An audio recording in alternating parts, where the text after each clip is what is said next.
அம்மாடி செல்வி. Hi aunty, நல்லா இருக்கீங்களா? அம்மா என் மருமகளை வர சொல்லுமா. Who is this? நான் தான் உங்க மருமக செல்வி. இது என்னம்மா கோலம்?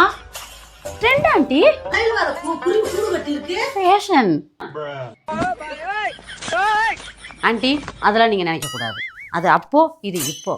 தாத்தா வரியா. அம்மா துணியெல்லாம் காய போட்டாச்சு. வேற என்ன வேலை இருக்கு?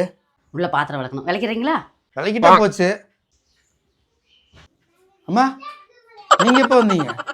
என்னடா இது கோலம்? ஆண்டி, இப்ப எல்லாம் ஆம்பளைங்க வேலை செய்யறதுதான் ட்ரெண்டு. பொம்பளைங்களாம் வேலை செய்யக்கூடாது. ஏப்பா ட்ரெண்டுன்னு எல்லா வேலையும் ஆம்பளை பார்க்குறேன்னு ட்ரெண்டு பிள்ளைய கூட இந்த பொம்பளை பிள்ளை பெறுறாங்களா இல்லை ஆம்பளை தான் பெற்றுக்கணுமா? ஆண்டி, அதுக்கான வேலையெல்லாம் நடந்துகிட்டு இருக்கு. சீக்கிரமே அந்த பொறுப்பை அவங்க கிட்டே கொடுக்க போறோம். என்ன நாகு? சரி நாகு, ஆண்டி வந்திருக்காங்க, சாப்பாடு செய்யணும். சரி பண்ணிடலாம். அம்மா மணக்க கருவாடு குழம்பு ரெடி பண்றேன். கூட சாப்பிட்டு தான் போற நீ. தாத்தா வாரியா டின்னுக்கு